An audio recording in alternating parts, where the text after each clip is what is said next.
Welcome back to Starting Nine. Let's go. Episode 290, and your Atlanta Braves are the World Series champions, Dallas. It's a championship pod. Let me tell you about the Atlanta Braves, Dallas. Because this fucking team, they've seen some shit. In the story of the 2021 World Series champion Atlanta Braves, this story doesn't begin when they get over 500 this past summer. It didn't begin on opening day. It didn't begin in spring training. The story of the 2021 World Series champion Atlanta Braves, this story begins in last year's NLCS when they had a 3-1 lead over the eventual World Series champion Los Angeles Dodgers. Credit to them. Tonight was their last night as champions. But that team is what made people outside, because, you know, the number one thing that I keep getting from Braves fans is, hey, like, you know, thanks for believing in this team. I think that people started to believe in this team last October when they went up 3-1.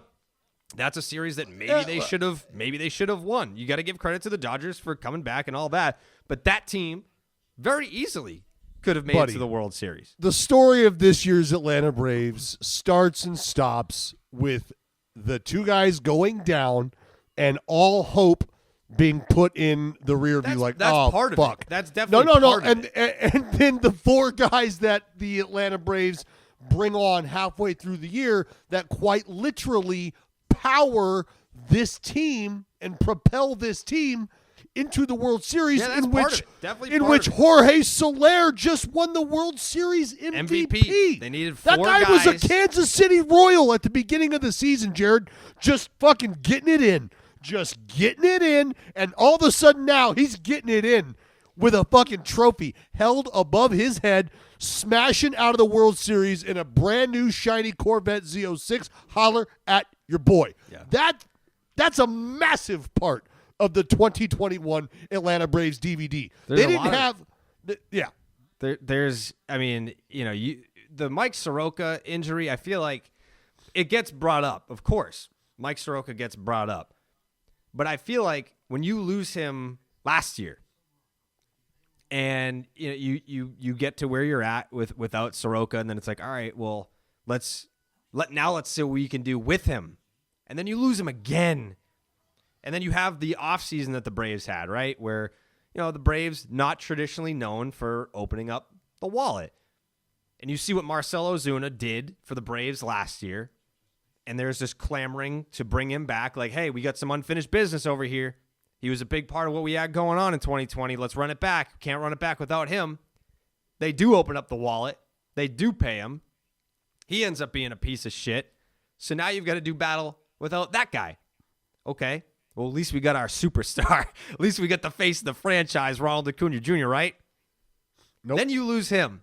Yep. Then you lose that guy. How many teams, Dallas, in your opinion, lose their equivalent of a Mike Soroka, a Marcell Ozuna, a Ronald Acuna Jr., and still have the ability to not just contend for, but go on to win a World Series? How many teams do you think you can do that? Well, not many, man. Not many at all, which is why the story – that's why I appreciate you fluffing the Braves to the point where you want to – yes, the core group – and there's no falsehoods in where the Braves were and what they have aspirations to become, but all of those things that you just laid out are exact and precise reasons why what they did in terms of overcoming – all of that. Like, this is a conversation that Braves fans don't even care to have right now. They don't want to have. And look, they're hoisting a trophy above their head right now, and they shouldn't have to have this conversation right now. But you and I can. It's absolutely addition by subtraction, having lost a Ronald Acuna Jr., sort of forcing the hand of the front office to make what they felt were adequate and necessary moves to put the team in position to compete, to contend. Because what they were seeing from guys like Anderson, right, on the mound, they're saying what Max Fried is doing, like, We feel like we can win. We feel like we can compete. We got to give ourselves a shot here. That's where these dudes come in. That's where the Duvals and the Solairs come in, right? That's where all these other guys play such a big role in what these Braves done. So the Braves, yes, won the trade deadline. Because when you talk about these injuries, the guys that went down, they needed 4 bodies. 4 bodies to replace one Ronald Acuna Jr., Marcell Ozuna. You bring back Adam Duvall. You go get Jock Peterson. And then you don't stop there. You go out and continue to, between the 4 dudes that they added, it was what, 11 postseason homers? Yeah. Or no, because Soler hit another one, the biggest fucking. So you add a Jorge Soler who becomes your World Series MVP. Like, the Braves were one of those teams that had a decision to make at the trade deadline. Do we use this as an excuse? Do we say, hey, the fans will understand, like there's nothing that we as an organization could do to prevent these injuries from happening. These are all major players. They're all big key cogs in what we've got going on over here. Like, we're not winning ball games right now. We're not a winning ball club. Do we try and plug these holes and hope for the best, or do we try and sell off some pieces? I mean, I'm not going to name names. Dallas, but there were some people that were like, well, Freddie Freeman's up at the end of the year. Do we see what we can dangle and get for Freddie Freeman? Like, that was a conversation that was happening at the trade deadline. For sure. And there were some people that are banging a Braves drum tonight. I'm not shooting those arrows tonight. Why don't you fire those arrows? I'm not Why don't you fire those arrows? I'm not firing those arrows, but I'm just just saying. A few people. Just saying. Quite a few people. Well, I can tell you this. I'll say this. It wasn't me. No, it wasn't me either. Wasn't you. No, it wasn't me, and it wasn't you. But some folks that actually have grown up Braves fans. Big Braves fans. But can I say this in the defense of the people that may have considered that option? Myself as just someone, that's where my mind goes sometimes, is it like if I'm feeling a little bit of pain, I'm just like, all right, well, put the bullet in my head. Like, stop torturing me. Just fucking kill me. Like, why are you waving the gun in front of my face? So if I were a diehard Braves fan at the trade deadline and I was frustrated by not having won a World Series since 1995, you've had these injuries that are out of your control in the Marcell Ozuna situation. Your superstar player in Acuna goes down and the team's not winning. Freddie Freeman's a free agent. They haven't paid him. They had the chance to maybe work out an extension going into the season. That doesn't happen. Like, do you kind of just bite the bullet and say, yeah, fuck it, whatever. Like, just fucking get it over with. Dude, or the other situation. You wait it out and make some fucking moves. Why am I drawing a blank on who the 4th guy is? Adam Duvall, Jorge Soler, Jock Peterson, and who? Peterson. Why the fuck am I drawing a blank on who the 4th guy was? Wow, I have no idea either right now. Well, you're probably high. Oh, I'm super baked. Super baked. I mean, dude, honestly, I went out and took a celebratory bong rip when Freddie jumped ship. I was like, yes. Freddie hits the homer, and I started to feel Eddie the same. Rosario, duh. Yeah, the fucking guy who just has been carrying the club. The NLCS MVP. Just that guy. That dude. But, hey, maybe that's what happens when you go a little quiet. Yeah, but I'll say he's still. I mean, he made some nice defensive plays. Oh, sure did. Made a great catch. Yeah. But I got that same vibe. Like, I don't want to watch the Dodgers in the World Series and then just not win a World Series. I don't want to live in a world where Clayton Kershaw, blah, blah, blah, blah, blah. Same thing like Freddie Freeman. And you could see it on his face after the game, how excited he was. That he was like, big ass fake teeth. Hitting a homer in the World Series is pretty cool. Yeah. Yes, it is.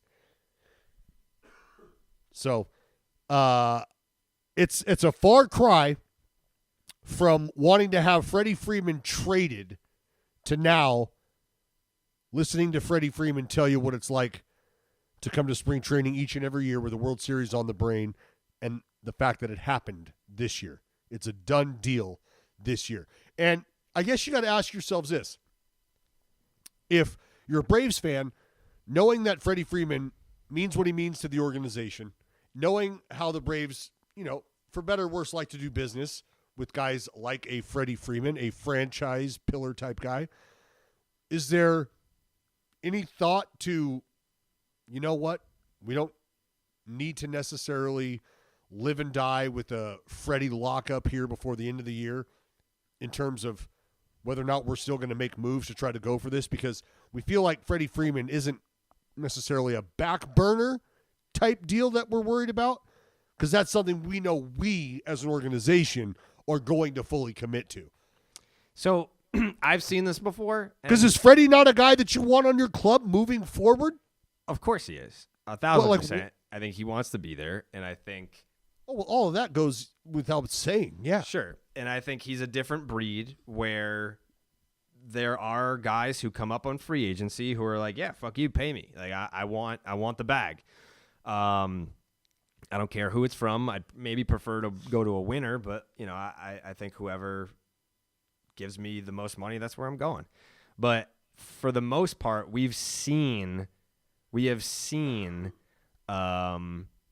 and the number one example that sticks out in my mind was after the Red Sox won the World Series in 2007. Mike Lowell was the World Series MVP, and during the parade, it was people were celebrating a championship, but most people were advocating for like re-sign Lowell. Like those were the chants: re-sign Lowell, not World Series champs, not Let's Go Red Sox. It was re-sign Lowell, and then they did, and then they ultimately regretted it. Am I comparing Mike Lowell to Freddie Freeman? No. What I am doing is saying that in these examples of a beloved player, a good player, a productive player that is coming up on free agency following a championship, does that increase the odds of a reunion? Yes. I think it does depend on the organization for sure. I mean, big time. It depends on the organization. Wins the World Series in 2008 and Evan Longoria is a free agent after that. Do they give him the bet? No. But do the Braves have the money to get it done? Yeah, of course they do. Do they want to get it done? Yeah. Does Freddie want to stay? Yeah. All right. So then what the fuck are we talking about here? The only way I feel like this doesn't happen. And I want to celebrate the Braves and talk about their season instead of, I'm sure we're going to spend a whole fucking offseason talking about Freddie Freeman's free agency. But for the sake of the World Series championship tie-in, yes, I think it plays a factor. Because if you're Freddie Freeman, you don't know any other organization, you just won a World Series in your walk year, you think he wants to be fucking standing out on the first baseline waiting for on ring ceremony day to get his ring in a Braves uni instead of coming back with like the fucking Phillies and getting a little handshake in June when they link up or whatever? No, of course not. Like it's just Freddie's it's not the same. That's part of the experience. Freddie wants to be on the line with his boys watching the same video montage. Freddie doesn't want to have his own video montage dedicated to himself when he shows up into town. That's not what Freddie wants. But wait a minute, Dallas. Are you telling me right now? Did you just say there's no fucking chance that Freddie Freeman signs with another team this offseason? Is that what you just said?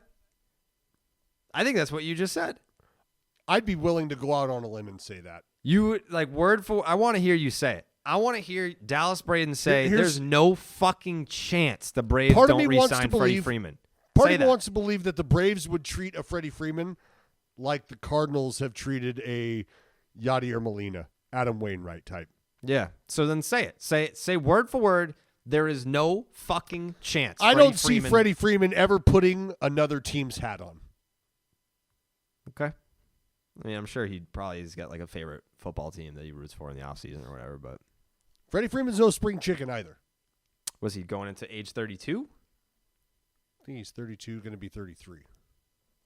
Freddie Freeman, Frederick Charles Freeman, is 32. He just turned 32 in September, so this was his age 31 season technically. So he'll be 32 for the majority of the 2022 season.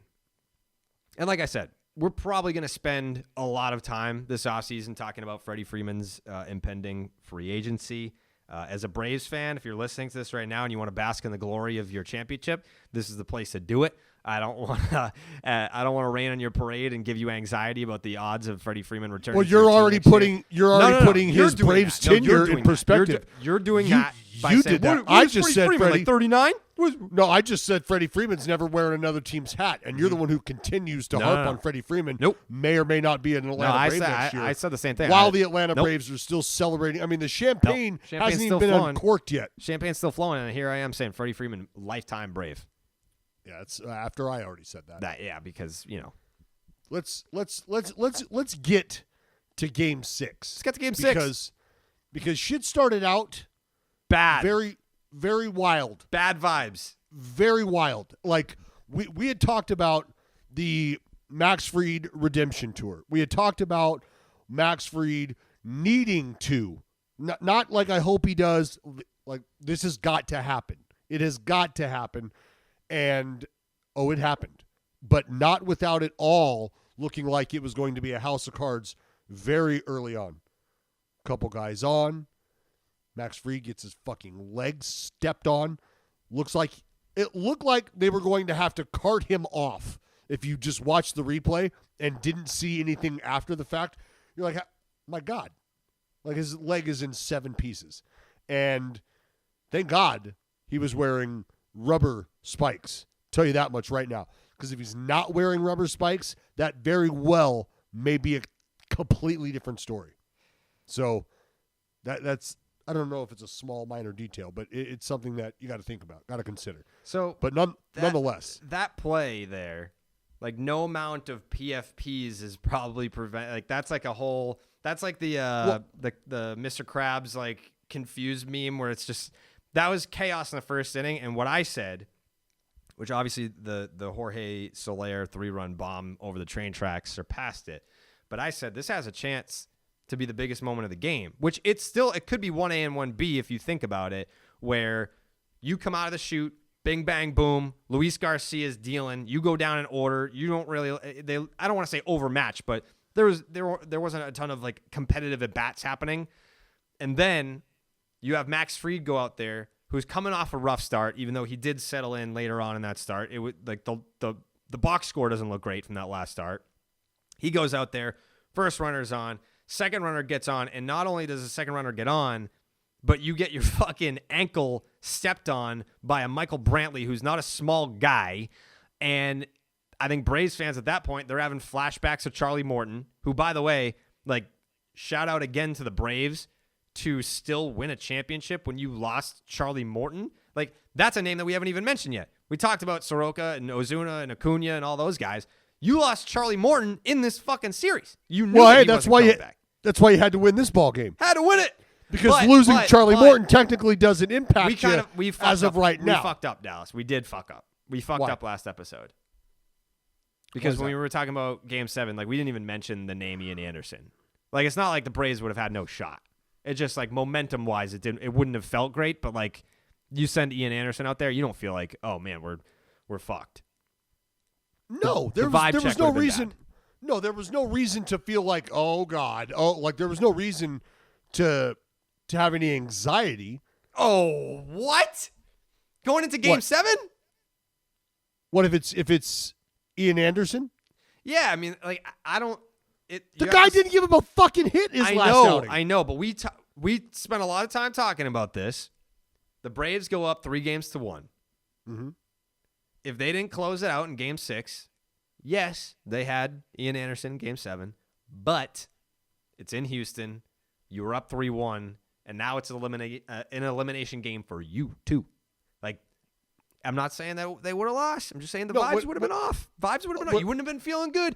Like, trust me, I'm the one who was talking about. Compare how we felt after the first inning grand slam by Adam Duvall in Game 5 to first pitch Game 7. It's just not the same environment. It's just really not. Well, no, that's why trust me. That's why I stuck with my pick and had the Astros, if they got it back to Houston, feeling much more confident in themselves than the Braves may have been in themselves. But that didn't matter because Max Fried's leg did not detach. He was able to bounce back, and he fucking rolled. Shut down and shut out the Astros through 6 outstanding innings. The Atlanta Braves just tweeted me. And? They said, well, because I tweeted, so happy for Braves fans. You guys have been awesome. Enjoy this shit. World Series champs. And the Atlanta Braves official team account responded and said, thank you, Jared. Question, what did this lineup do? Love that. I mean, how many teams? God bless the Atlanta Braves. God bless the Atlanta Braves. How many teams in Major League Baseball are playing along with stuff like that? Not many. Yeah, no, not many. You got to have a feel. Got to have feel. Got to have a finger on the pulse of what the people on the internet. By the way, since we're talking about Twitter here, Dallas, do you have a drink in front of you? I do. You want to pour one out for Freddie? Why would we pour one out for Freddie? I'm just not Freeman. Astros fan. Oh, no. You know what I want to do? What? I want to piss in this cup and pour it all over at Freddie. Poor Freddie. Poor Freddie. He was in the DMs tonight. If you're a Starting Nine listener, you were on the streams last year. We were streaming for all the games. Freddie, the most unbearable Astros fan of all time, but he's a friend of the program, listens to the show. We love him and we hate him at the same time. The most annoying motherfucker on Twitter.com. Big Astros fan. Go fuck yourself, Freddie. Hang with him. Love that. Love that for Freddie. Can I say this about Max too? Yeah. Because it took not just quote unquote sacking up and going out there and redeeming yourself or giving your team the outing that, like, there's things that go into play or things that come into play, things that go into that preparation, not just trying to have a better outing, but analyzing what happened the first time around, what you did, what you didn't do, and then getting into the lab and coming out and realizing, all right, we got to do things a little differently, and then executing that. It was a little bit of a different game plan today. You saw the changeup a hell of a lot more than you saw it the first time around. Saw more fastballs, not quite as many of the bender. And that's right there when you talk about wanting to see guys evolve, wanting to see guys step up. That stuff right there. It's not just going and having a good outing. It's if you can dive into it and look at the adjustments that have been made, that's a big deal. He also, third inning, got himself a double play. There were a couple double plays. Fourth inning, got himself a double play. That Jared is just the second time in his entire career that he's gotten back-to-back double plays in back-to-back innings. Yeah, I mean, he was. They were second time in his career. They were talking about the fastball usage on the broadcast. Heavy with the fastball the first time through, mixing in the changeup the second time through, and he was able to calculate a way to get through the lineup a third time. And not only that, it's not just about the percentage of fastballs and the pitch usage. It was the efficiency in which, you know, he's out there in the fifth inning at 40, like pitches were like low 40s. And I feel like that last start that he made in this World Series, once, because like I said, the box score doesn't look great. Well, right now they're comparing the game sixes between Glavine and Max Fried. Glavine, 3 8 walks innings. For Glavine Exactly. None. 8 innings. Got through 8 innings. It was like 104 pitches or something. So, in this day and age, with that fucking bullpen that the Braves have down there, with those cranks down there in the arm barn, those boys. Let me ask you this: made it very easy. Love the arm barn, by the way. Get the shirt stored at barstoolsports.com. I'm not going to nitpick here. Obviously, the Braves are World Series champions. They won. Max Fried was outstanding. But given the scoreboard, do you think it was a quick hook for Max Fried, or do you just let him have those 6 shut and keep it moving? Yeah, I mean, there was no reason no reason to not think that Braves bullpen wasn't going to continue to do what they have done. Well, Tyler Matzik and his long. huge fucking balls. And then right behind him, Jackson, you've got Will Smith, you've got everybody firing on all cylinders. Minter, you got it. You had them all. Minter's got one of the cleanest beards I've ever seen. They I don't know like if he's on social media, but I want to track him down and be like, yo, who lines you up? Because it's like layered. Yeah, there's layers to that to the beard game, Jared. Yeah. Yeah. It was it's beautiful. It's a beautiful beard. As a couple of beard guys over here, we can appreciate that. But Max Fried's redemption game was a big part of this story because his first half, once you lose Soroka, all eyes turn to Max Fried. It's like, okay, Mike Soroka was the opening day starter in 2020. And then, or was it 2020 or because we had him on the podcast and then I think it was 2020. He got the nod in both years, but for the first time in 20. So it's like, okay, the organization is saying that's the guy. Fine. We lose him. Now all eyes turn to Max Fried. Save us. Help us. Be the guy. And in the second half of the season, Max Fried was the guy. Like he was as big of a reason for that team being able to turn their season around, get above 500, go on to win the division, get hot in the playoffs. And he wasn't his second half self throughout the postseason. So it was very meaningful. Like I understand, the Braves went on and they scored a ton of fucking runs in the clincher. Sure. But Max Fried shoving in the clincher, that's huge for me. Like I needed that.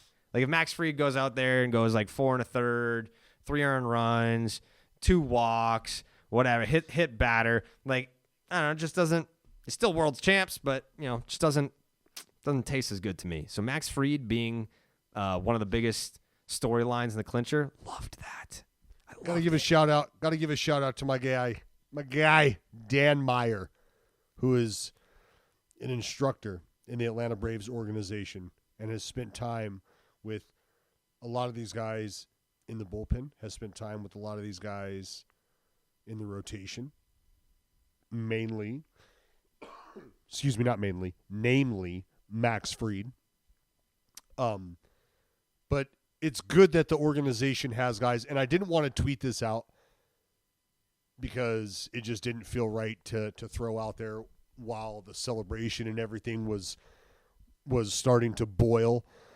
But it almost looked like you could see the look on Snit's face as he was realizing what was about to happen, that the guys he mentioned weren't there to see it. Mr. Necro, Mr. Aaron, not having those dudes there, you could almost see him processing that too and enjoying it all at the same time, like a weird, I don't know. But the organization has just always done such a great job of, embracing their old school guys, their veteran players. And it was just really cool to see the pure emotion on everybody's face. And I know that's meant a lot to a lot of the staff members in that organization. So just wanted to throw that out there as well. Would you believe it if I told you that the Astros, even after getting shut out today, if you're listening this tomorrow, yesterday, that they still outscored everybody in the postseason? Yeah, you can thank the Red Sox bullpen for that. That sucks. Yeah. I mean, that literally is because of the Red Sox bullpen. There were, 2 or 3 games where it was like 2-2, 3-2, and then they hung a fucking 9 spot in the last couple innings. Trouncing. Yeah, there were a couple, if you look back, it's like, it looks like the Red Sox got their ass kicked, but it was really just a couple of shitbags in the bullpen that ruined it for everybody. If that Braves lineup fucks, what does that Braves arm barn do? Ooh. What is that Braves crank tank all about. Yeah, I think it does it diddle. Oh, buddy, they are way beyond diddling. Like diddling is what happens. Yeah, no, diddling is what happens when you get walked in on when you're like 14 and you're like, hey, what are you doing? Get that out! Pull those out! You got caught diddling. Yeah. Well, no, they are not. They ain't diddling around. No. They're not fiddle fucking around either, not. Jared. No, it was more extreme than that. They are not to be trifled with. They're borderline an S&M group down there. Yeah. They were balling gagging down there. Yeah, I was just gonna say I've got the old crank tank showing up to the Halloween party in assless chaps and a gag ball. With a leather mask, a whole lot of leather. Yeah. A whole lot of shiny leather. Exponential amount of leather. Yeah. Yeah. Because that Braves arm barn is special. Was special. Think about the bullpen game. Right? What do the Braves do? Or what do the Astros do? They're like, all right, we're gonna run old Greinke out there. We'll squeeze that fucking lemon and see what we can get. Boom. 4 solid innings. 4 shutout innings from Zach Greinke. Got to go to the rest of the bullpen. By the way, shout out to Zach Greinke because didn't he not make a start in like a fucking month? Right. Like they were just like, you go, I guess, hang out in the bullpen, just chill. And then he got in the ALCS too. Like he was dependent on in the ALCS against Boston. Then he comes into the World Series and all he does is rake and give you some innings. This is a guy that like was just sitting on the sidelines for a month and change.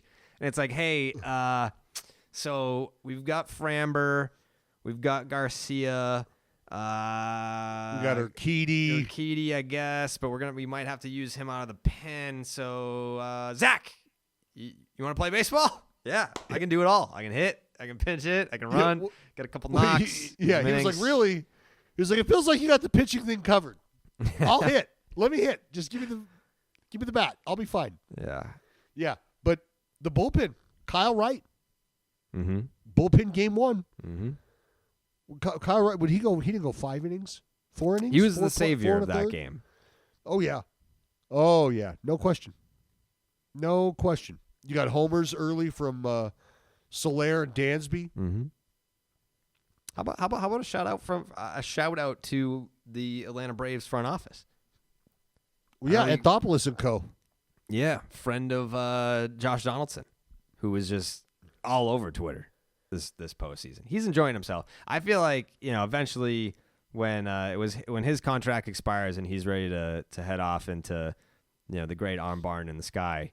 I feel like that's a dude that we've got a seat for him right here.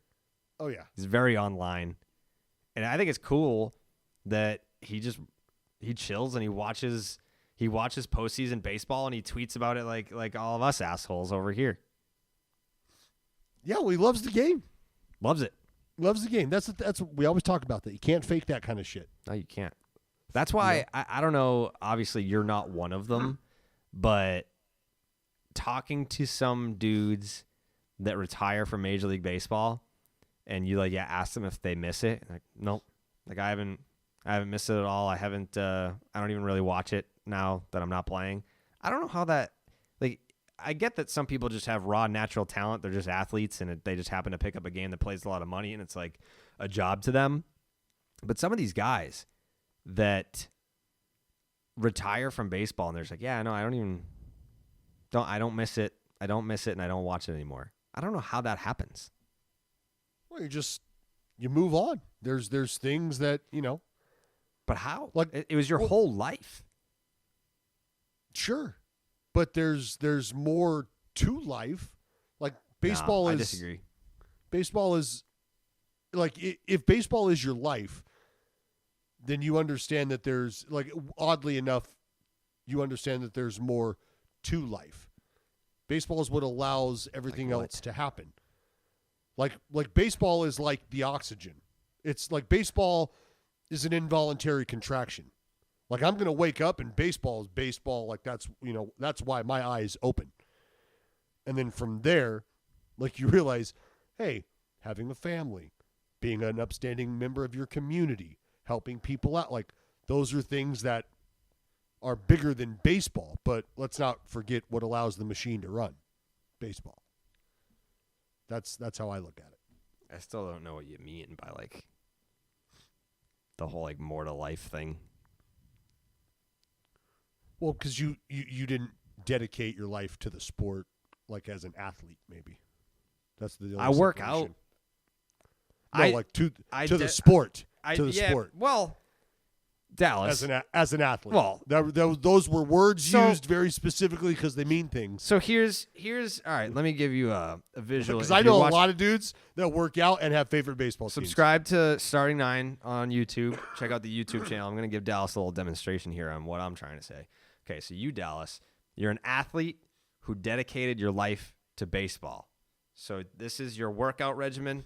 This is baseball. You did this, right? You met right here. I dedicated my life to baseball, and I also worked out, but it went like this. You know what I mean? Does that make sense? No, like it doesn't. It doesn't at all. Your workouts, baseball is life. Bam. Major League's perfect game. Dedicate my life to baseball, workouts, just had stick legs and a upper body that's like a little thick. It just didn't work out, and I didn't meet here. I got the wrong address. The effort was there, though. Is there another ingredient in there? So the one thing that I wanted to talk to you about, because I had my dad here tonight watching the game.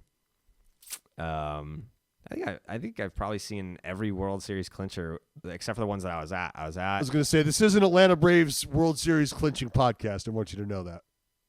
Yeah, we're talking about the fucking World Series. We're talking about clinching. Okay, all right. Where the fuck do you think I'm going with this? I have no idea. We're talking. We're just talking. We're just talking. This is a podcast. This isn't fucking NPR. It's a podcast. Let it out. Let it out. Jesus Christ. Let it out. I'm here for you. All right, I'll save it. No, I want to hear it all. I I want to hear it all. You can't dry hump the fans like that. Like I just didn't know where you were going. Well, you never know where I'm going to go, especially now. The season's over. All bets are off.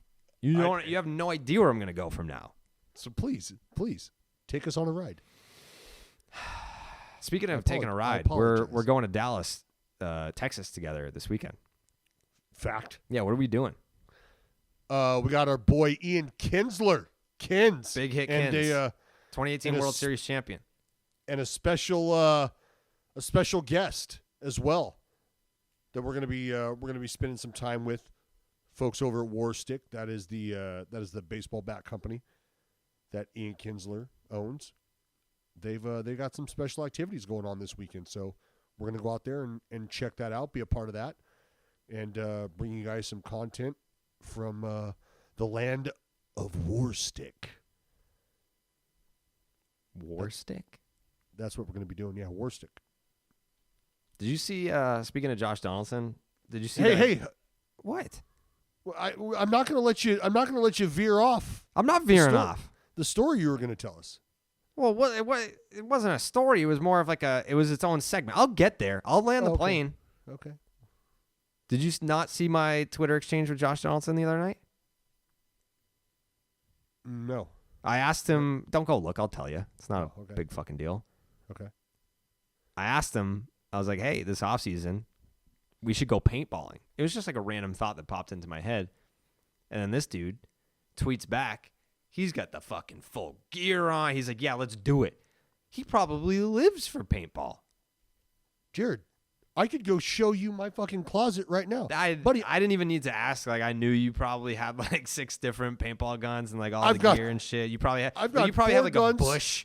Like you probably have like the camo from that would like make you look like a goddamn tree. It's called a ghillie suit, and yes, I own one. Yeah, I know you do. Yeah, absolutely. I was actually 2 Halloweens ago. I wore my ghillie suit and laid right in front of one of the bushes that goes up the walkway to our house. It just jumped up and scared the shit out of people. It was fucking awesome. Yeah. Can we do that? Can we go paintballing? Yes, with Josh Donaldson. Absolutely. Okay. But I went paintballing for my bachelor party, and at the end, I took my shirt off and ran with no cover all the way down all the way down the field, and let all the homies just open up their whole fucking hoppers on me. I did have paintball grenades that I got to throw back at them. Yeah, what's the deal with those? But that was it. Paintball grenades? Yeah. I feel like that's Bush League.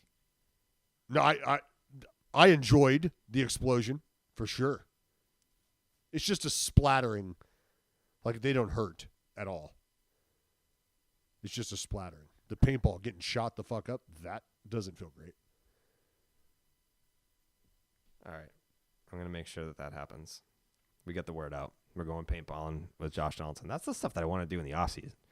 Like, some of the stuff that we did spikes up toward 2019. We would go to spring training, and we went go-karts and laser tag and stuff, but that was during spring training. In the offseason, I know a lot of guys hunt and all that, and they fish. Like, yeah. Oh, that's exciting. I mean, come on. I want to go paintballing. I want to do like random shit like that. Let's jump out of planes. You got to remember that there are some limitations to what guys can technically go out and do during the offseason. Contractually, right? That they would be right. That they like would the be, mad bum clause. You can't just get on a dirt bike. Well, you could, but you're not going to be able to film that. Mm. You're not going to have that content. You'll have a great story that you can't tell publicly. Like that's how a lot of the offseason is spent, Jared, is doing a bunch of shit that you can't really put on camera. For sure. I want to go bowling with Mookie. Yeah, it'd be great. You could bowl with Mookie. That wouldn't be a problem.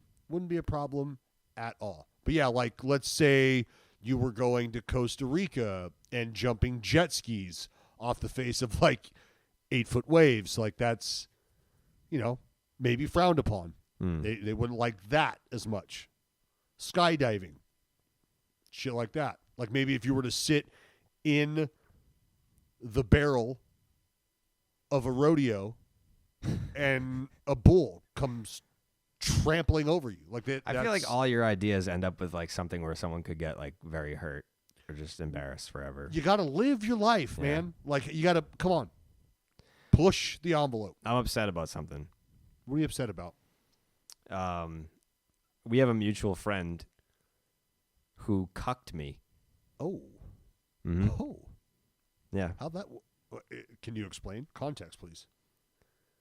Trevor Plouffe cucked me. I think he just got there earlier. No, he didn't. He was just more specific. Oh, okay. Yeah. So here's what happened. Because I just got very detailed. I just got the Bleacher Report just put out a fucking push notification. Twitter is showing love to Trevor Plouffe after former MLBer called World Series result 8 months in advance. So he said that the Braves were going to beat the Astros in 6 games. Yep. Which is very specific. Uh-huh. He said that in March. I tweeted that the Braves were going to win the World Series in January. He was just more specific. So everyone's giving him a Twitter blowjob, and I would like at least a hand job. I feel like that's fair. I mean, I feel like that's fair, I said. I predicted it in January. He predicted it in March. Which month comes first, Dallas? January definitely comes first. No doubt. No doubt. Every year, every single fucking year, January comes first. Even in the wine advent calendar. Yep. So I mean, you should feel cucked too. Why should I feel cucked? Same team, Dallas. if Plouffi's getting all this fucking Twitter love, different team. That wasn't my pick. I understand. Yeah, it wasn't your pick, but you're on my team. We're teammates. You're on my team. We're teammates. Yeah. I'm trying to think of a way to. I agree with you. Yeah. The fact that you put it out there in January 13th. January 13th. Weren't even 2 weeks into the fucking year. Do you know what made you feel that? I would have to go. I mean, something probably happened that day. I don't think I pulled it out of my ass. Did they sign Marcell Ozuna? Maybe. I don't know. Something happened that day.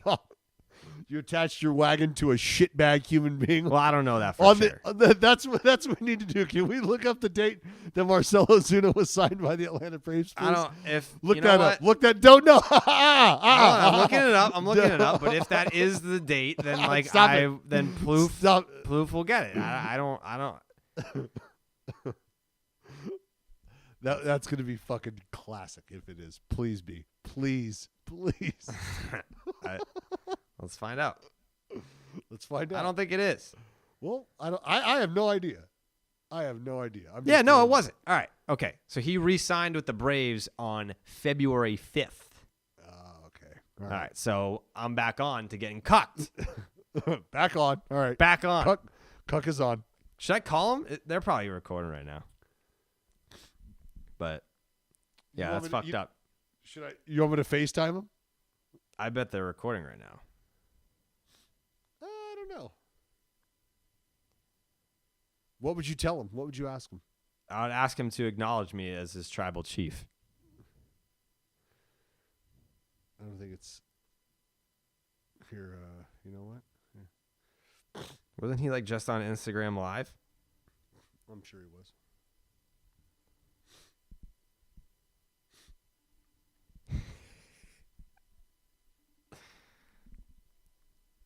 Did you call him?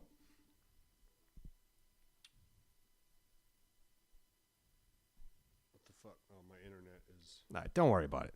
We'll have him on as a guest next episode.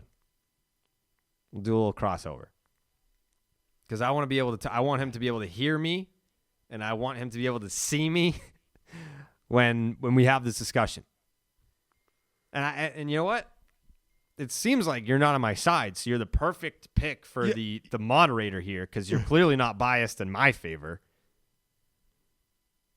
No, I am. I'm texting him right now. They're recording right now. Yeah, I bet they are. I bet they're sucking his fucking dick too. And I'm going to tell him we're talking about you cucking our call. Like, ask him if he's available to come on the podcast next week. I don't even know what the fuck our schedule is. Is this is already our second episode of the week, right? I'm going to tell him right now. Jared said check the timestamp.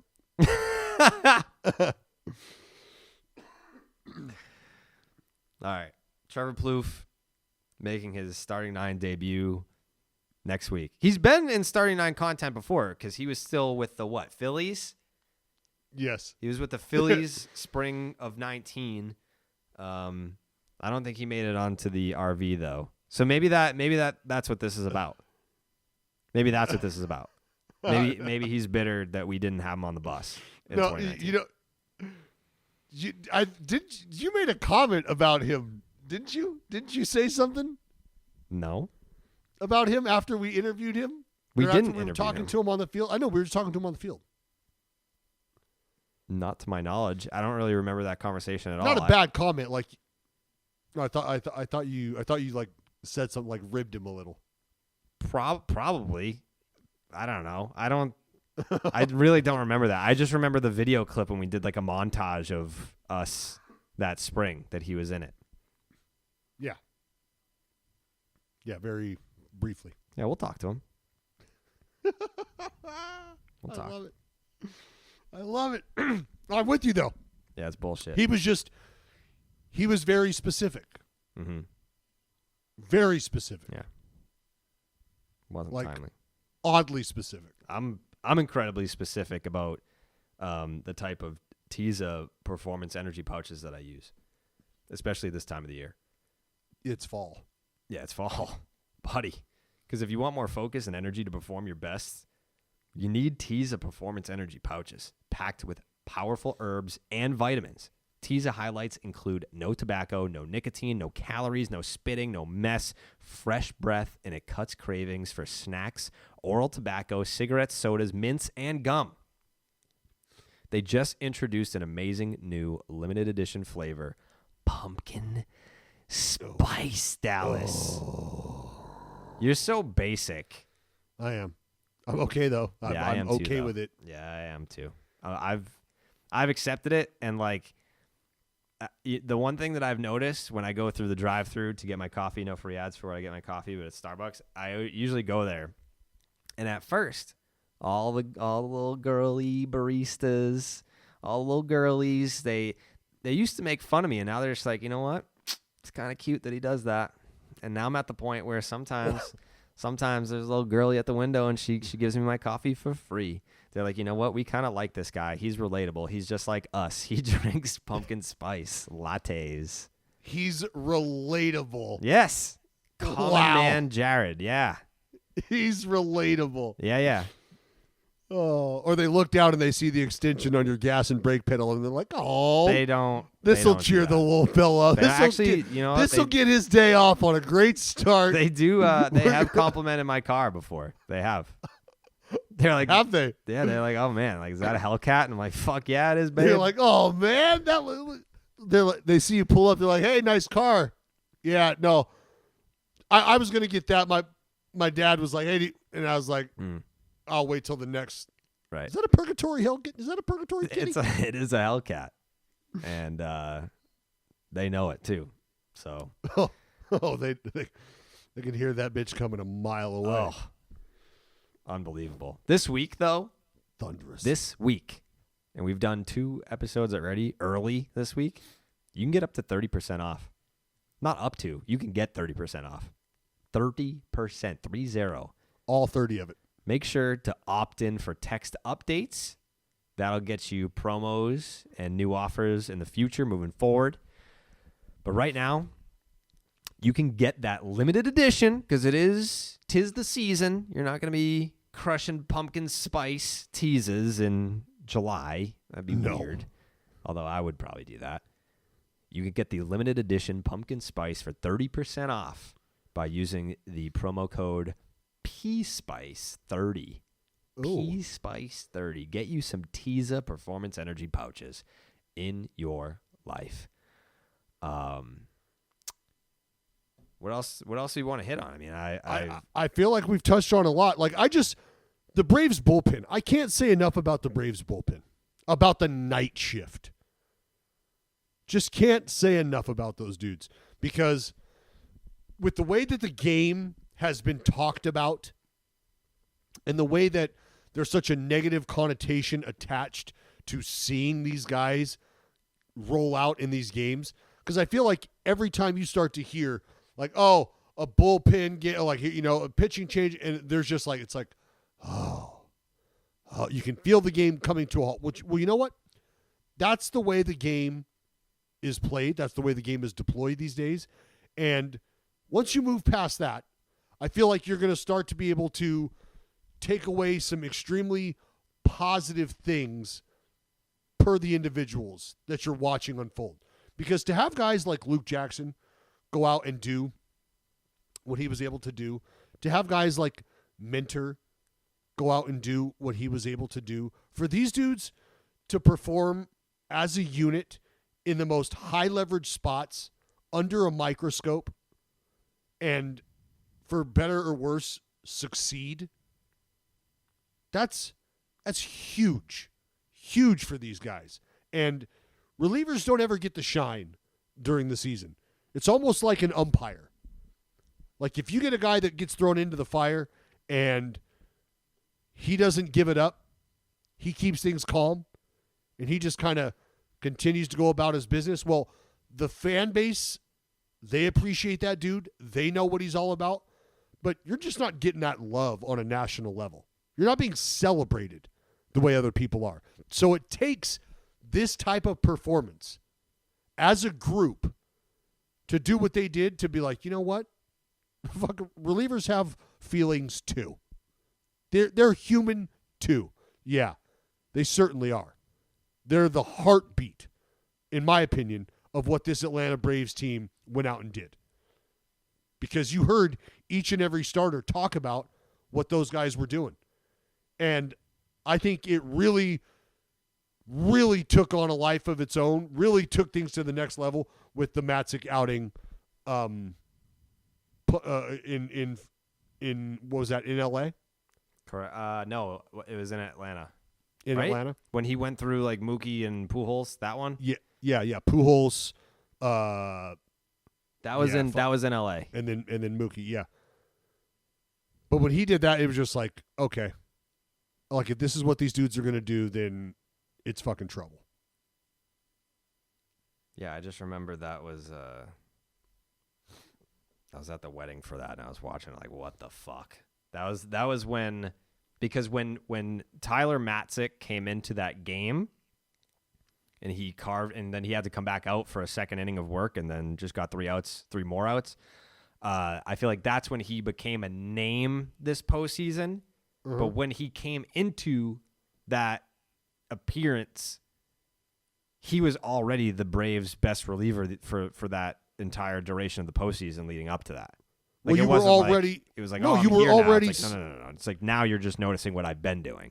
Right, you were already. Well, you were. If you were looking at the numbers and looking at the box scores and watching shit unfold, you were seeing that combination of Matzik, Jackson, and Smitty.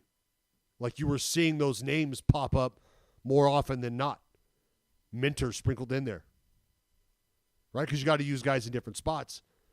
But for the most part, you were looking at the success of this team and the run and going, wow, when they start to roll these arms out at the back end of the ball game, it's typically these few dudes here. Mm-hmm. And they're fucking winning all of these games these guys are in.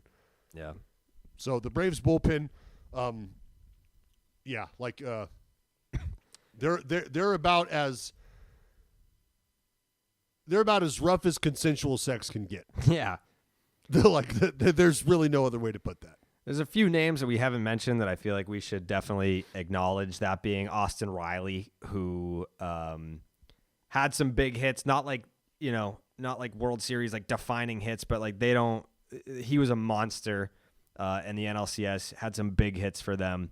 Ozzie Albies getting moved down to 7th in Game 6.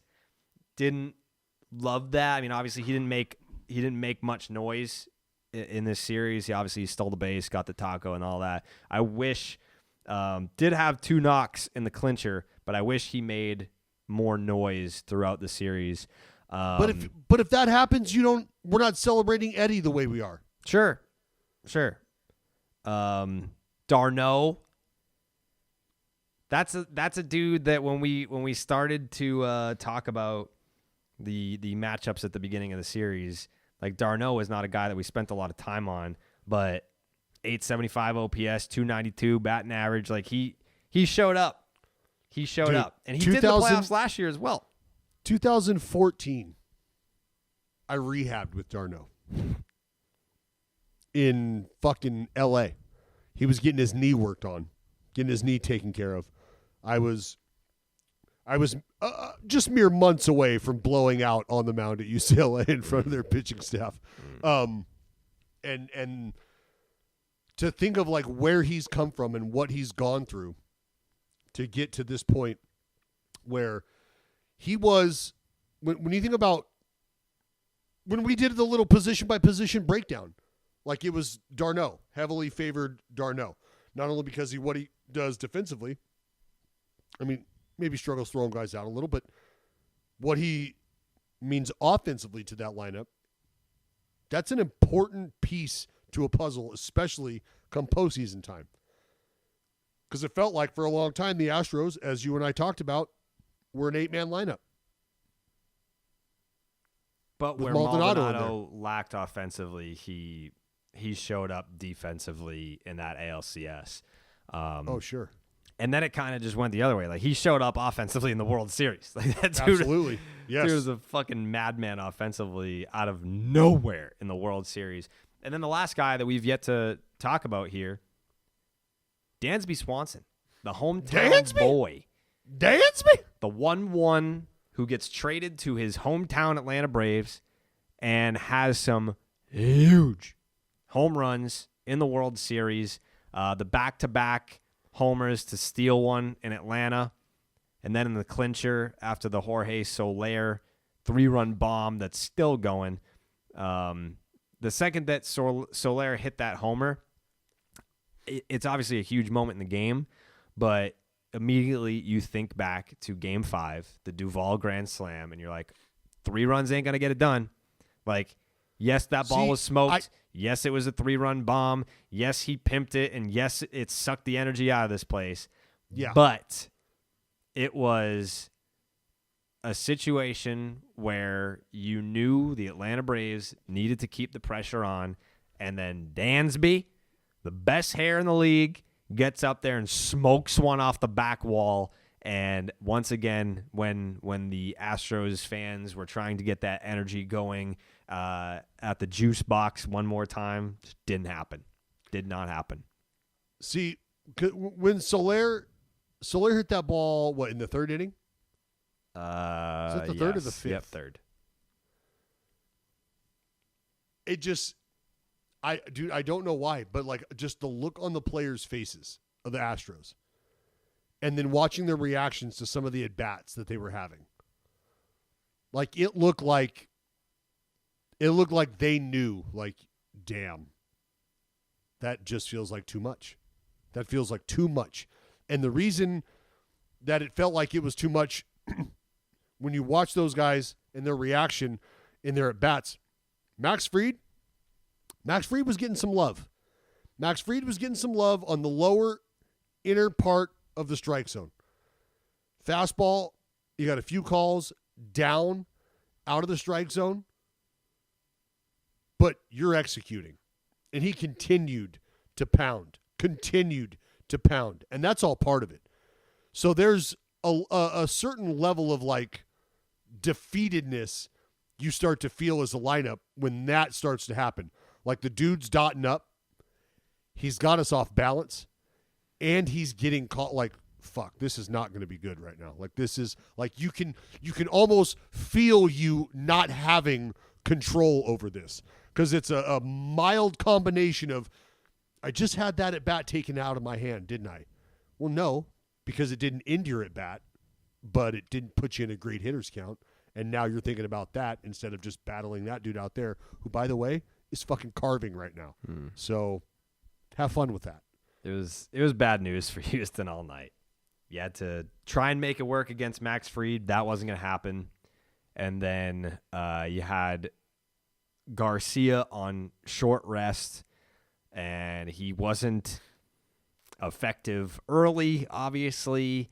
And yeah, when you have both of those two things happening at the same time, like, at least if you're having some good looks against Fried, and it's like, we got some hard hit balls, we're just hitting them at guys, and they're shifting us pretty good right now. I mean, he was through 5, and he only had given up like the 3 singles, and then he had the 2 double plays, and yeah, and he wasn't walking anyone, so he was pounding the zone. And that's quite the uphill battle to climb. But however, that being said, what was it, 6-0 by the 5th? Yeah. It was 6-0 in the 6th. Even at 6-0 in the 6th, I'm having flashbacks to the ALCS, being like, listen, 6-0 in the 6th, it sounds great. It's awesome. Even with Fried rolling?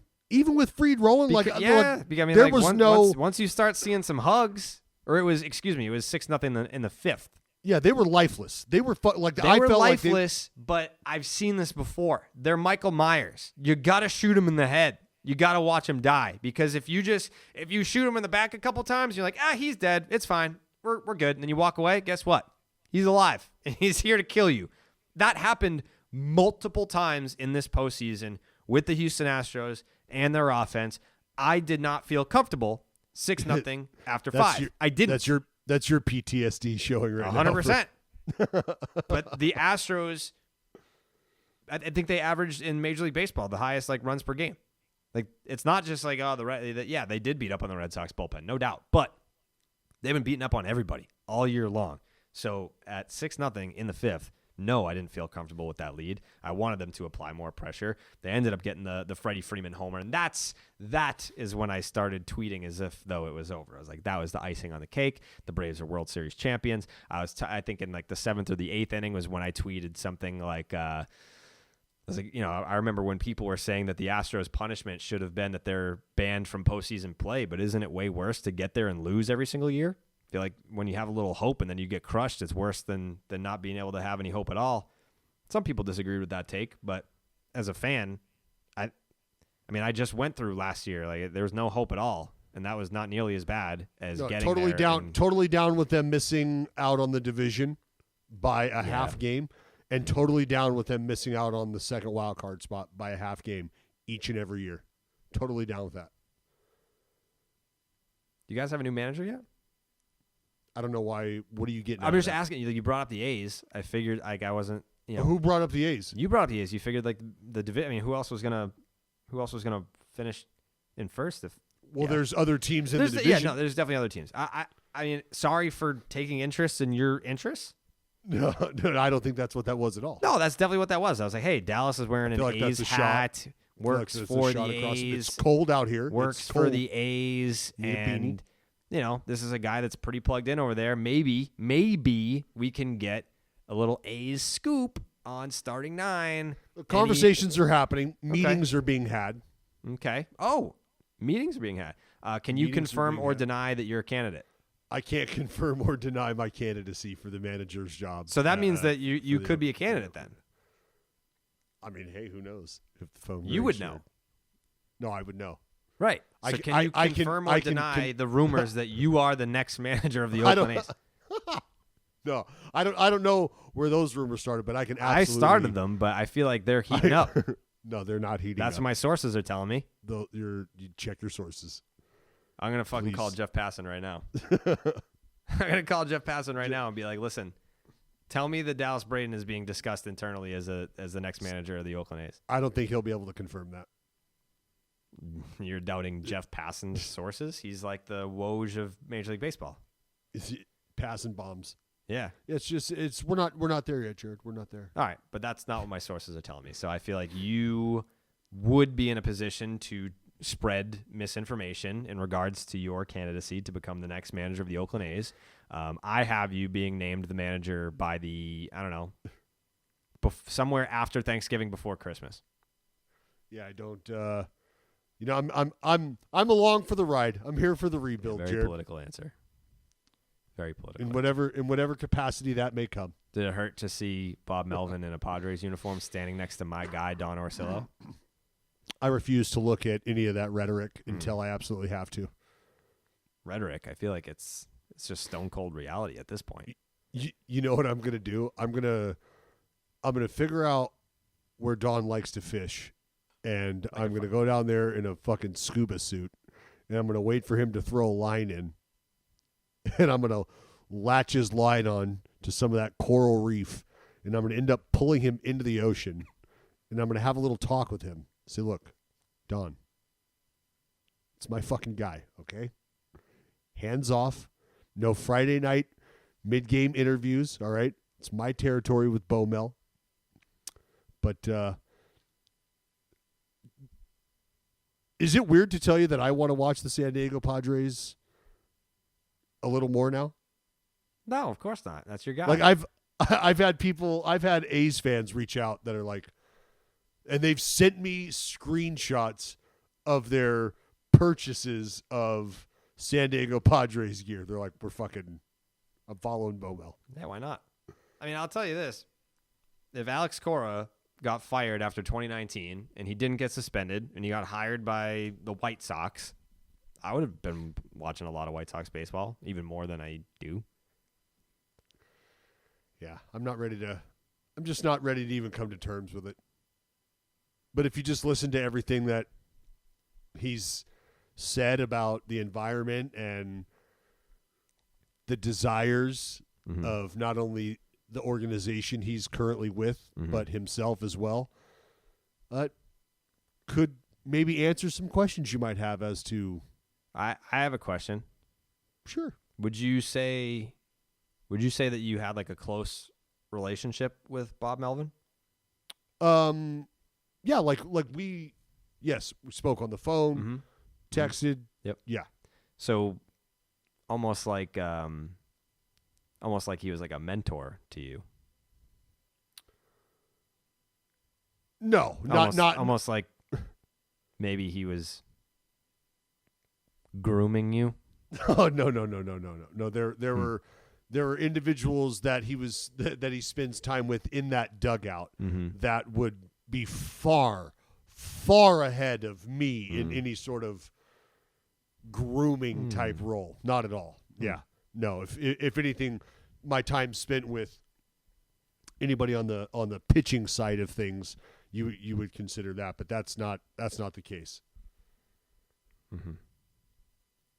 All right. No. I'm just I see what asking. you're trying to do. Hey, this is my Dallas. We're friends, but this is my job. Okay? If Like playtime, we'll have playtime in Dallas this weekend. We can have some playtime, but for right now, this microphone, it's on, which means daddy's at work.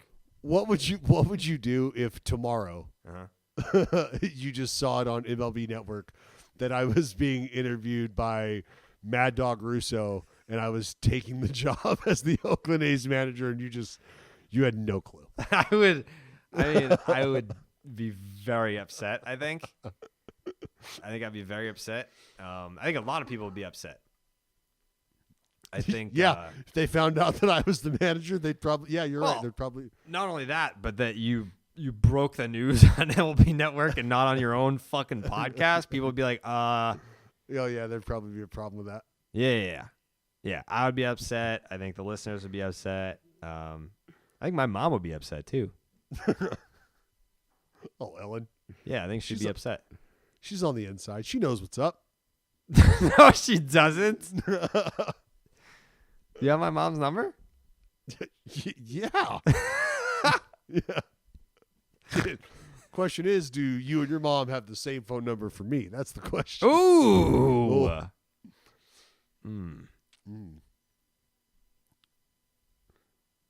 Well, the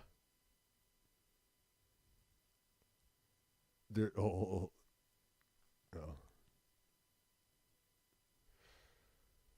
Well, any final thoughts here for the Atlanta Braves and their 2021 championship run? It was a fun year. I enjoyed it. It's always more rewarding as a baseball fan when you're able to latch on to a team early enough that you get to enjoy the full scope of the ride instead of, there's definitely been years where I've seen World Series champions just I think 2019 was probably one of those years. I don't think I was super plugged into the Nationals. You're obviously watching Scherzer and Strasburg and Corbin. Like you're kind of, I don't even know if I was really tuning in for I love Corbin, but I don't know that I was like making an appointment television. But you're watching Max Scherzer starts and catching Strasburg, but I don't think I was super plugged into the Nationals that year. And then they just show up in the World Series and then they win it. But for the Braves this year, it was a fun, complete ride for me as a baseball fan, getting in on like the ground level and being able to appreciate the journey. Because obviously we've talked about this, not just this year, not just last year. I think the big realization point for me was when we as in the Barstool radio people, went to Atlanta for the Super Bowl in 2019. And there's big names there, like Dave Portnoy's there, Big Cat's there, Kevin's there, and all that. And a lot of people were coming up to me, and they were all Braves fans, and they all listen to Starting Nine. And I was like, do I just like not get out enough when we go to other cities, or is there a large contingency of Braves fans that listen to Starting Nine that I just wasn't aware of? So, you start grooming that relationship where it's like, all right, let me like dive into the Braves. Obviously I'm paying attention to Acuna and all that, but you kind of, pay more special attention to the Braves, and you find out, hey, this is a pretty fun fucking baseball team to pay attention to on a nightly basis. Like I enjoy watching Atlanta Braves baseball. So to kind of see it through from the abbreviated 60-game season in 2020 where that ended up, and then to see it all come together with a World Series title in 2021, it's been a fun ride. And it's been a fun ride because of the players, because of the storylines, but also because of Braves fans. Braves fans are fucking awesome. And I'm super stoked for them. I'm happy that the wait is over. 1995 was a long time ago. I was 6 years old in 1995. Montel Jordan was rocking the top 100. Yeah. This is how we do it. It's been a long time since 95. Tom Glavine is long gone. John Smoltz is in the booth, and he's in Cooperstown. Greg Maddux, etc. The Jones boys. But yeah, it's one of those situations where you're so plugged in that you can appreciate it on their behalf. Like, I'm happy for them because I saw what they saw, and you, as a baseball fan, you can just appreciate that. So, Braves fans, thanks for having us along for the ride. It's been fucking great. Dallas, do you have anything to say to Braves country? No,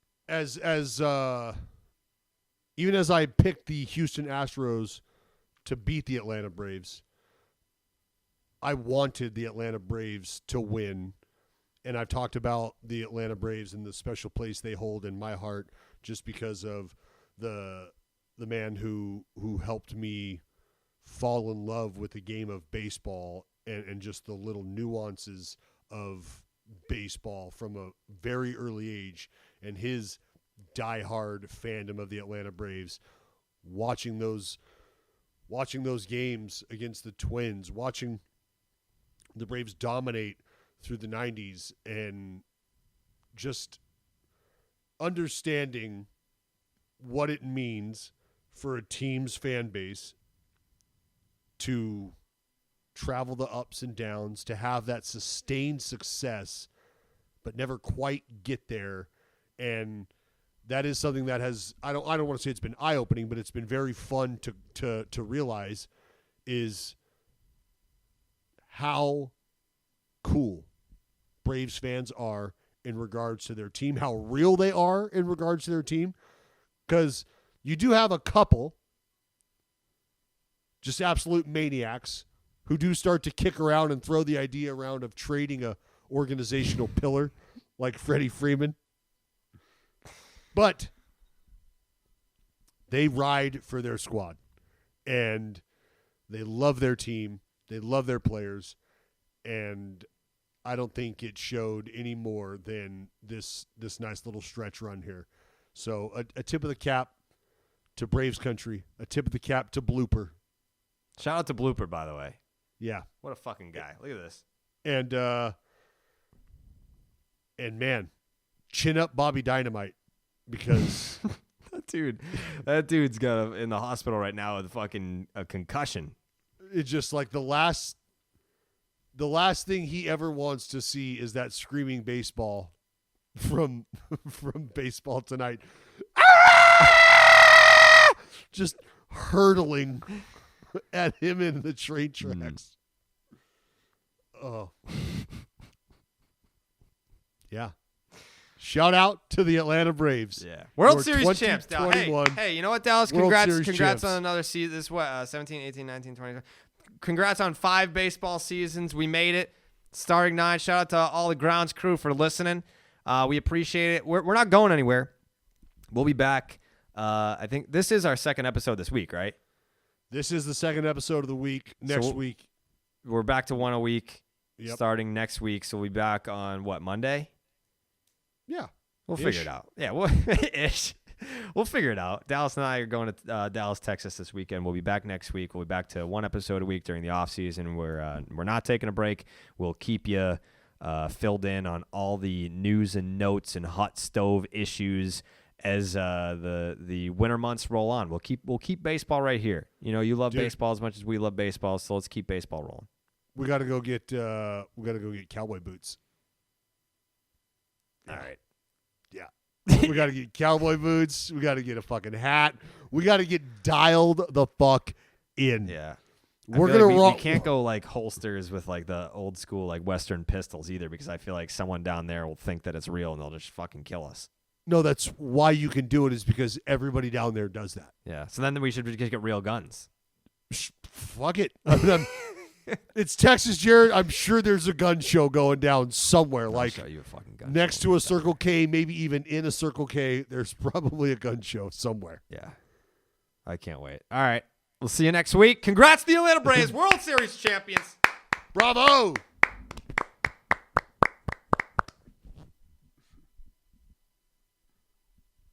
Ow!